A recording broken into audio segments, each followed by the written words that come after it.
breaking news. NASA says an asteroid might hit Earth in 2032. That's right, 2032. But don't worry, they've crunched the numbers and says it has a terrifying 2% chance of striking Earth. Oh no, I guess we better start building our bunkers now, right? But here's how this really works. Step 1, NASA stirs up fear with the giant space rock threat. Step 2, the media starts blasting scientists warn of catastrophic impact headlines. Step 3, NASA conveniently secures more government funding. Step 4, the asteroid just barely misses us in the end. What a relief! Let's be real, 2%, that's like flipping a coin and hoping that it lands on its edge. But sure, let's all panic for the next 8 years. I believe in the Bible, which says the Earth is fixed and unmovable, with no rogue asteroids spiraling out of control. I believe the firmament is real. It's a solid barrier. Nothing is breaking through it. Not asteroids, not meteors, and not even NASA's budget inflation. And stars aren't giant flaming space rocks flying through an infinite vacuum. They're lights circling above us in the firmament around Polaris, exactly where God placed them. So if nothing can get through the firmament, exactly what are we supposed to be dodging here? Is CGI space rock? Speaking of dodging, those should take a look at NASA's budget. They've got some explaining to do. Quick way to save billions upon billions. Another fake space scare to keep people distracted. Don't fall for it. Put your faith in Christ and not NASA's sci-fi scripts. What do you say we check out the book of Genesis? There we go. The first book of Moses, called Genesis, written 4,004 years before Christ. Let's get into it. Chapter 1. In the beginning, God created the heaven and the earth was without form and void, and darkness was upon the face of the deep, and the Spirit of God moved upon the face of the waters. And God said, "Let there be light," and there was light. And God saw the light, that it was good, and God divided the light from the darkness. And God called the light day, and the darkness he called night. And the evening and the morning were the first day. And God said, "Let there be a firmament in the midst of the water, and let it divide the waters from the waters." And God made the firmament, and divided the waters which were under the firmament from the waters which were above the firmament. And it was so. And God called the firmament heaven, and the evening and the morning were the second day. And God said, "Let the waters under the heaven be gathered together unto one place, and let the dry land appear." And it was so. And God called the dry land earth, and gathered together the waters called he seas. And God saw that it was good. And God said, "Let the earth bring forth grass, the herb yielding seed, and the fruit tree yielding fruit after his kind, whose seed is in itself upon the earth." And it was so.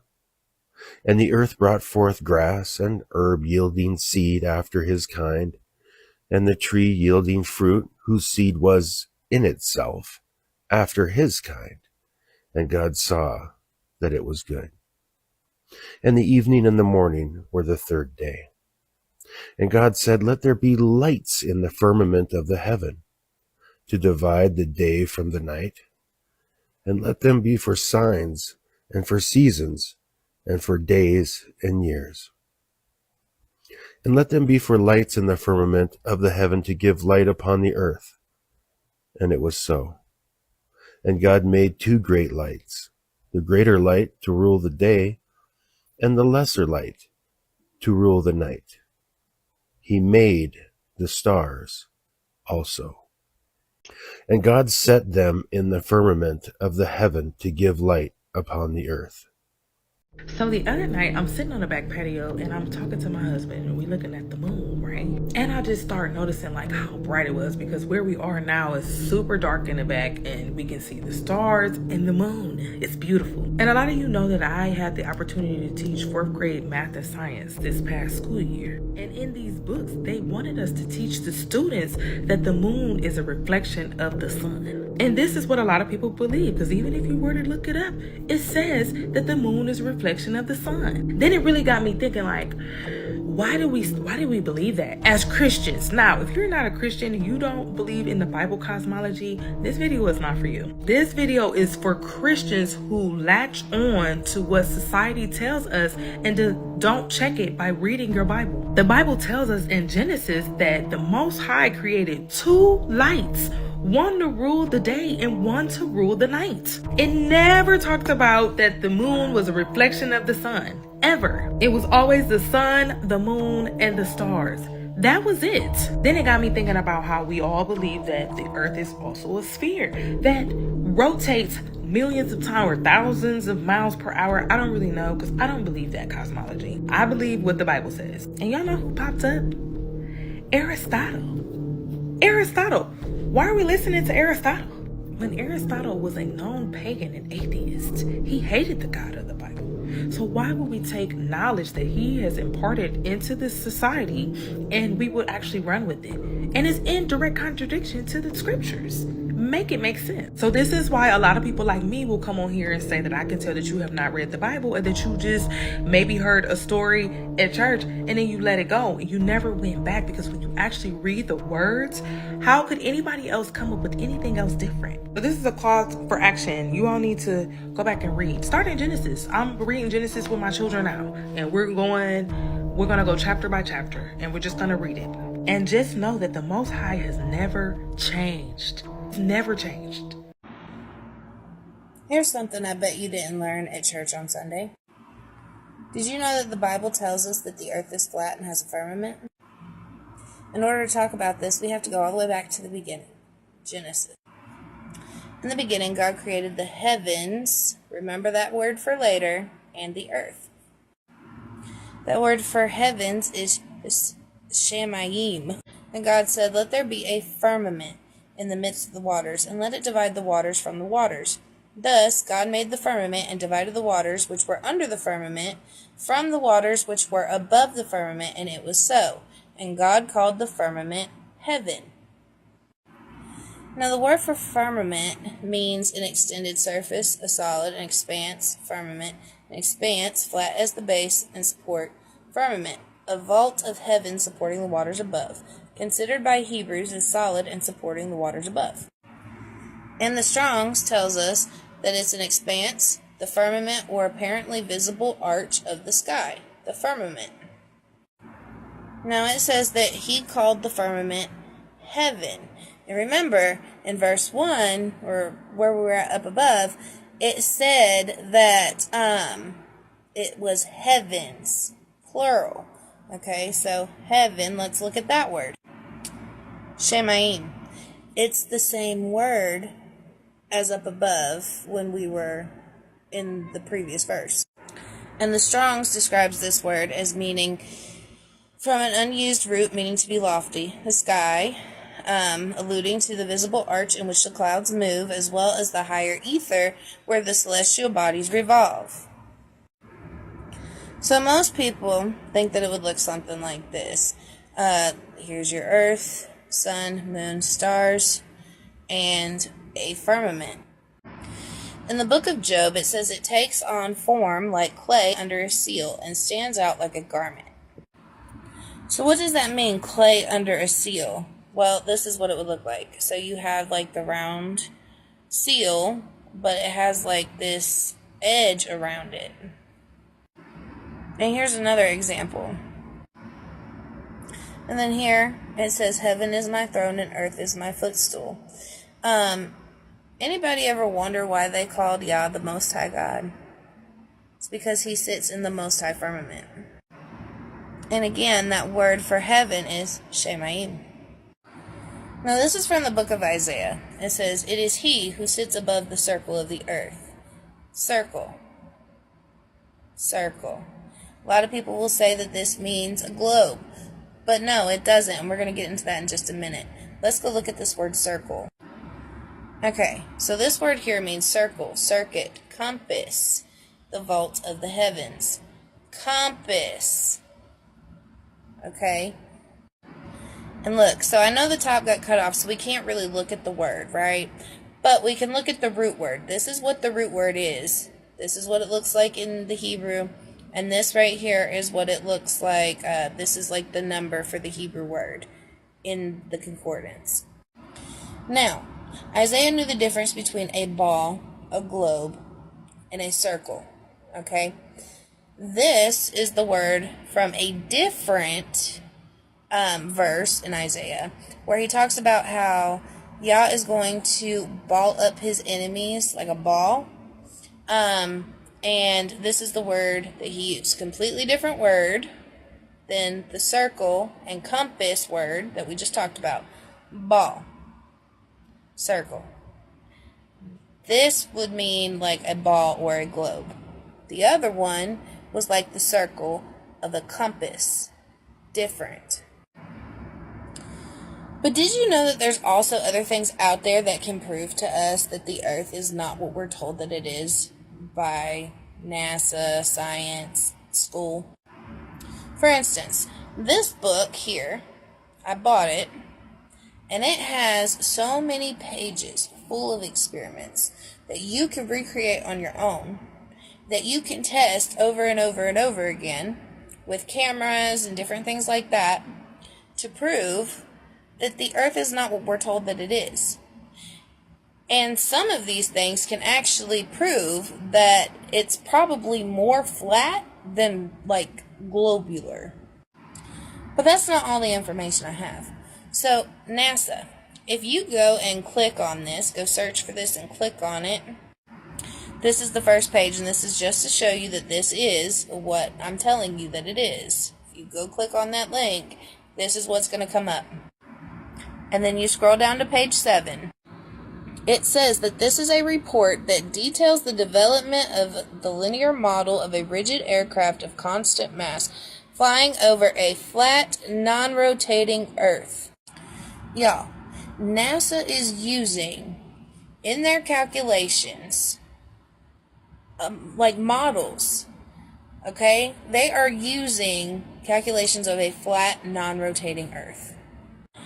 And they're making and publishing whole reports on this.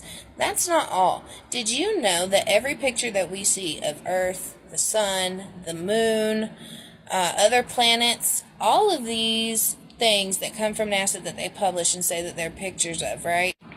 Did you know that all of those come from computers? The computers collect data, and then the computer creates an image, or an artist at NASA creates that image? We don't actually have a picture of Earth or the sun or the moon from, like, you know, how they show us that it is. That's not actually a real picture. That is a computer generated image. CGI. Now, you guys can go and look up all this information, but these are good starting points if you want to look into it. But you're probably asking, well, why would they lie to us and tell us that, you know, the Earth is this globe that's like spinning out in space, and all of this? Why would they tell us that instead of telling us that, you know, the Earth is flat with firmaments over top? Because if they can lie to you about the creation and where you live, they can get you to doubt the Creator who created it. So, has your church taught you this? I always thought this clip of Apollo 17 was interesting. This is from 1972, the last time anyone has set foot on the moon. But I have a couple questions here. First, what's all that colorful, sparkly stuff that pops out? I don't recall seeing that anywhere ever. Then another question, if the two astronauts are on that, who is taking this footage? The mysteries of the moon landing we may never understand. Anyway, we're still talking about the Apollo mission. I need to clarify some stuff. So I asked the Google, I said, hey, what kind of like food did they have on the Apollo missions, right? And so there it tells you it's all freeze-dried, blah, blah, blah, right? And here's the meals. There's chicken, rice, beef hash, beef gravy, lobster bisque, tuna, beef, pot roast, ham, salad. And here are the assortment of fucking snaps. There's basically a mini bar on this space mission. But hold on a second. And so I said, like, well, what did they eat? And they gave me a list and stuff. But I went down. And it says, what was Neil Armstrong's favorite Space food, spaghetti and meat sauce. Do you see spaghetti and meat sauce in the meal plan? Where is that? Neil's favorite thing was spaghetti and meat sauce, and it's not even on the menu. You gotta get your story straight. There you have it. Another episode of They Never Knew That the Internet Was Gonna Be This Powerful in 1969. Look at this photo. And look at the back of this one. Look, it's got the same curves, the same panels. Go have a look for yourself. There you have it. Watch an astronaut in space, okay? This is how they protect themselves from the outer space vacuum, you know, because it's very dangerous. You have to protect your air inside the spaceship. Oh, look at the lid, okay? The lid is so sturdy. It's so strong. Huh? That's gonna protect the vacuum, the air from escaping. Huh? Oh my gosh. Oh my gosh. It's so ridiculous. How can people believe this? Oh my god. The Truman Show wasn't a metaphor, my dear boy. It was an analogy to hide the world's true anatomy. Depicted as fictitious, but in all actuality, synonymous with reality. Follow Dr. Fiction.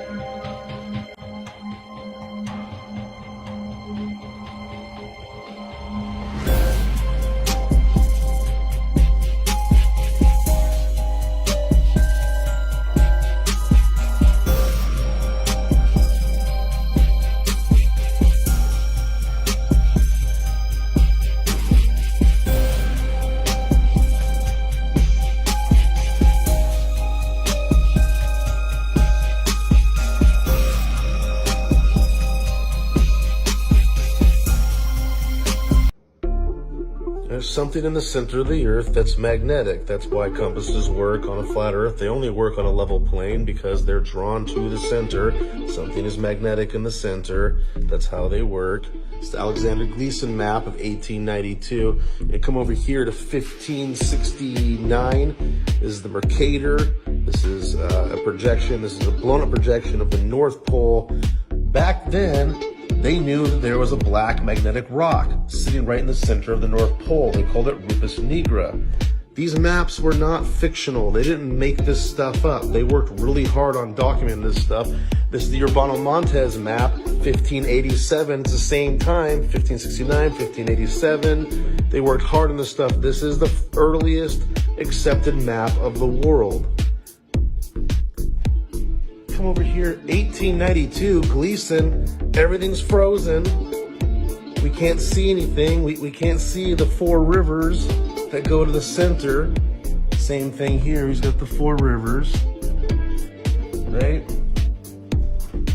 And then how do you get a north center and a south exterior? Like if the Earth was a ring magnet, let's say, let's follow those lines. Let's see what it looks like if it was a ring magnet. There you go. What would that look like? Look what it does. That's ferrofluid on a ring magnet. Look at the center. Look at Rupus Nigra right in the middle of that. Look at the shape that this makes, and look at the shape of the land masses on these maps.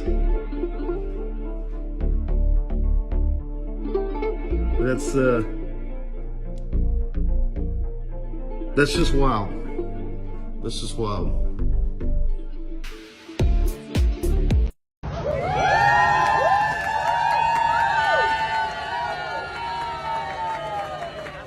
The Flat Earth map dates back over 1,000 years. This map is credited to being created by a Persian astronomer. His name was Al-Biruni, and he lived between 973 AD to 1048 AD. It's the official map of the United Nations and also the United States Geological Survey. It used to be present in many places before the creation of NASA and the Antarctic Treaty in 1959. Here you see it with Admiral Byrd. This map has been restored by Dmitry from Russia with suggestions of mine, Eddie Alenkar. Known by my YouTube channel Flat Earth Banjo, I asked Mitri to include the Bermuda Triangle and Point Nemo, a place deep in the Pacific where NASA buries rockets. Then Robert Tozzi, a professional mapmaker, came along and enhanced the map even more. There are many people now selling this map online, but if you could order it from my online store, I would greatly appreciate it. Visit my online store now and order one of the items. I humbly thank you.